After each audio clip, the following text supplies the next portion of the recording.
दोस्तों, बायजूस कंपनी को लोग इंडियन स्टार्टअप सक्सेस स्टोरी का पोस्टर बॉय कहते हैं, जिसकी मार्केट वैल्यू आज $22 बिलियन है। लेकिन जब इस साल बायजूस ने अपने फाइनेंशियल नंबर्स को पब्लिक किया तो पता चला कि उन्हें 4000 करोड़ से भी ज्यादा का लॉस हुआ है। ये लॉस इतना बड़ा था कि खुद अर्नब गोस्वामी ने इस पर एक पूरी टीवी डिबेट रख दी। पर आखिर क्यों फेल हो रही है कंपनी, और हम लोगों को क्यों इससे कोई फर्क नहीं पड़ना चाहिए? इन्हीं सवालों के जवाब हम आज की वीडियो में तलाशेंगे, तो अंत तक बने रहिएगा हमारे साथ। लेकिन वीडियो शुरू होने से पहले अगर आप लोग चैनल पर नए हैं या आपने अभी तक चैनल को सब्सक्राइब नहीं किया है तो चैनल को सब्सक्राइब करना और बेल आइकन दबाना ना भूले। अगर आप आज भी बाहर से देखेंगे तो ऐसा लगता है कि बायजूस एक काफी सक्सेसफुल कंपनी है, क्योंकि न सिर्फ वो इंडियन क्रिकेट टीम को स्पॉन्सर कर रही है बल्कि वो पहली इंडियन कंपनी भी है जो कतर में होने वाले फीफा वर्ल्ड कप को स्पॉन्सर करेगी। लेकिन जहां कंपनी का रेवेन्यू पिछले साल 2.5 हजार करोड़ का था, वहीं उनका लॉस 4000 करोड़ से ज्यादा का था। यानी कि कंपनी अपनी कमाई से लगभग दोगुना पैसा गंवा रही है। लेकिन फिर भी इसकी वैल्यू मार्केट में इस वक्त $22 बिलियन है और कई एक्सपर्ट्स मानते हैं कि ये वैल्यूएशन गलत है। बायजूस सिर्फ अपने इन्वेस्टर्स के पैसों के दम पर इतना बड़ा वैल्यूएशन दिखा पा रही है, जबकि अंदर से ये कंपनी खोखली हो चुकी है। इसके डाउनफॉल में सबसे बड़े कारणों में एक कारण बायजूस द्वारा $30 करोड़ देकर खरीदी गई कंपनी व्हाइट हैट जूनियर है। आपने व्हाइट हैट जूनियर के ऐड तो देखे ही होंगे, जिसमें वो ये क्लेम करते हैं कि वो बच्चों को कोडिंग सिखाकर एप्स और गेम्स बनाना सिखा देंगे।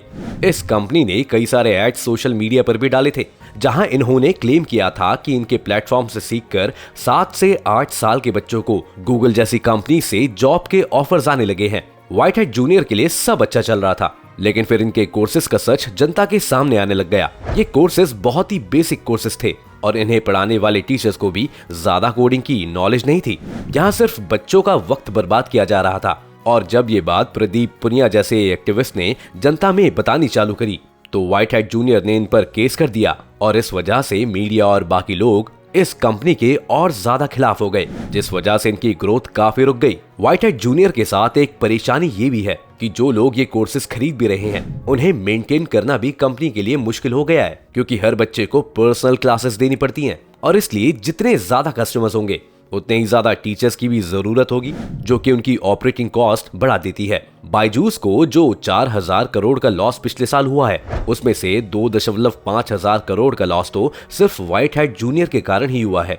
यहाँ पर लॉजिक तो ये कहता है कि बायजूस इस कंपनी को बंद कर दे, लेकिन बायजूस को अभी भी इस कंपनी पर विश्वास है, जिस वजह से उन्होंने अब कोडिंग पर डिपेंडेंट होने की बजाय यहाँ पर म्यूजिक और आर्ट क्लासेस देनी भी शुरू कर दी हैं। साथ ही वो व्हाइट हैट जूनियर को अब यूएस और मिडिल ईस्ट जैसे मार्केट्स में भी लेकर जा रहे हैं, और इस पूरे एक्सपेंशन में उन्हें और भी ज्यादा पैसा खर्च करना पड़ेगा। जहां व्हाइट हैट जूनियर बायजूस के टोटल एसेट्स का सिर्फ 6.5 हिस्सा ही रखता है, लेकिन कंपनी के 26% लॉस में उसकी भागीदारी है। वो सीधा सीधा बताता है कि बायजूस के लिए रास्ता आसान नहीं होने वाला है।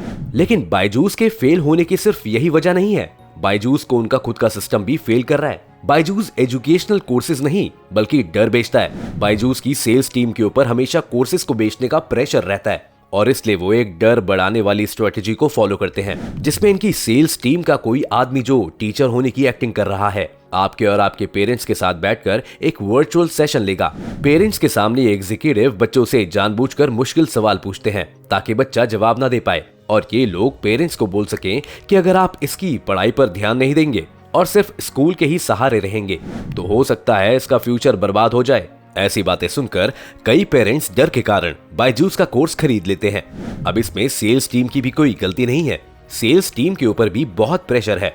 आपने कई सारी ऐसी ऑडियो क्लिप सुनी होंगी जिसमें एक मैनेजर अपने सेल्स एग्जीक्यूटिव को गालियां तक दे रहा है, रात रात तक काम करके सेल्स लाने के लिए कह रहा है। इस प्रेशर के कारण कई सारे सेल्स एग्जीक्यूटिव्स फेक सेल्स भी करते हैं।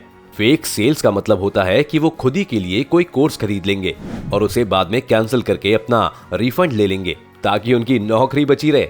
अब तो ये बात सिर्फ एम्प्लॉयज तक सीमित नहीं रही, कई बार कुछ मैनेजर्स भी जानबूझकर अपनी पूरी टीम से छोटा छोटा अमाउंट कलेक्ट करके ये सेल्स दिखाते हैं ताकि उनकी टीम कच्चा परफॉर्म करते हुए दिखे और इन मैनेजर्स की नौकरी भी ना जाए। जब बायजूस को इस बारे में पता चला तो उन्होंने फेक सेल्स को रोकने के लिए कदम उठाना शुरू कर दिया, और इसी वजह से उनकी सेल्स पिछले साल के मुताबिक कम नजर आने लगी। बायजूस के लॉस के पीछे एक कारण ये भी है कि अब वो अपने लॉस छिपा नहीं पा रहे हैं। इसी साल भारत सरकार ने बायजूस से सवाल किए थे कि उन्होंने अब तक अपनी फाइनेंशियल रिपोर्ट फाइल क्यों नहीं की है। तब बायजूस का कहना था कि उन्होंने जिस कंपनी को ऑडिट की जिम्मेदारी दी थी वो देर लगा रही है। पर आप जानते हैं कि ये देर क्यों लग रही थी? क्योंकि इस कंपनी ने बायजूस के शातिर प्लान को पहचान लिया था। बायजूस ने जितनी सेल्स दिखाई हुई थी वो उससे काफी कम ही बेच रहे थे, लेकिन ऐसा लग रहा था कि वो ज्यादा पैसा कमा रहे हैं। बायजूस के मुताबिक उनका 80% रेवेन्यू टैबलेट्स और पेन ड्राइव कोर्सेज से आता है। जब जांच की गई तो पता चला कि बायजूस के ये टैबलेट्स काफी महंगे हैं, इसलिए कई लोग इनकी पूरी पेमेंट करने की बजाय इन्हें EMI पर लेना शुरू कर देते हैं ताकि धीरे धीरे वो ये पैसा चुका दें। लेकिन जैसे ही कोई टैबलेट बिक जाता है, बायजूस उसका पूरा अमाउंट अपनी अकाउंटिंग शीट में डाल देता है। यानी अगर 10,000 का टैबलेट है तो अभी सिर्फ 2,000 रुपए ही उनके पास आए हैं, तो वो पूरे 10,000 को ही शीट में डाल देंगे। लेकिन बहुत से लोग बाद में EMI देना बंद कर देते हैं, जिसके कई कारण हो सकते हैं। उनमें से एक ये भी है कि बच्चों को ये कोर्सेज उतने हेल्पफुल नहीं लगते। अब एक सवाल आपके मन में जरूर आ रहा होगा कि भारत में जहां लोग अपने तनख्वाह हमेशा कम बताते हैं, वहीं ये बायजूस क्यों अपनी अमीरी के ढंडोरे पीट रहा है? जब उसे लॉस हो रहा है तो उसे क्यों अपनी सेल्स को ज्यादा बताना है? आखिर इससे बायजूस को क्या फायदा होगा? आपको हमने वीडियो की शुरुआत में बताया था कि बायजूस की मार्केट वैल्यू इस वक्त $22 बिलियन है और इसी $22 बिलियन में सारा खेल छुपा हुआ है। $22 बिलियन भारतीय रुपयों के हिसाब से 1.76 लाख करोड़ रुपए होते हैं। लेकिन ये वैल्यूएशन इन्हें इसलिए मिली है क्योंकि फेसबुक जैसी बड़ी बड़ी कंपनीज ने इस कंपनी के शेयर्स खरीदकर अपना पैसा इसमें लगाया हुआ है। बायजूस का एक मकसद ये भी हो सकता है कि बाहर से लोगों को ये लगता रहे कि वो बहुत प्रॉफिटेबल कंपनी है, ताकि बड़े बड़े इन्वेस्टर्स उनके शेयर्स ऊंचे दामों पर खरीदते रहें, क्योंकि इससे डायरेक्टली उन्हें ही प्रॉफिट होगा जिनके पास ये शेयर्स अभी हैं। अगर बायजूस मार्केट में ये इमेज बनाने में कामयाब रहता है कि वो प्रॉफिट कमा रहा है, तो उनकी मार्केट वैल्यू बढ़ती रहेगी और इससे उनके शेयर्स के दाम भी बढ़ते रहेंगे। बायजूस अभी भी शेयर मार्केट में नहीं आई है और उसके सभी शेयर होल्डर्स अभी प्राइवेटली इन शेयर्स को ओन करते हैं। जैसे ही शेयर मार्केट में आएगी और ऐसा दिखेगा कि कंपनी तो बहुत ग्रो कर रही है, उनके शेयर्स लेने के लिए मार्केट में भगदड़ मच जाएगी और इससे भी वो बहुत सारा पैसा कमाएंगे। तो एक तरह से देखा जाए तो बायजूस का मेन प्लान अपने कोर्सेज बेचकर प्रॉफिट कमाने का भी नहीं है, बल्कि कई सारे मालदार इन्वेस्टर्स को अट्रैक्ट करके उनका पैसा लेने का है। जरूरी नहीं है कि ऐसा सच ही हो सकता है। बायजूस सचमुच एक एडटेक कंपनी के रूप में मार्केट को डोमिनेट करना चाहती हो, लेकिन जिस तरह से वो अपने लॉसेस को छुपाने में लगी हुई है, उन पर पूरी तरह विश्वास कर पाना बहुत मुश्किल है। वैसे अभी से हम ये भी नहीं कह सकते हैं कि बायजूस बर्बाद ही हो जाएगी, क्योंकि अभी जिन इंटरनेशनल मार्केट्स में उन्होंने जाना शुरू कर लिया है, वहां से उन्हें अच्छा रिस्पांस मिल रहा है।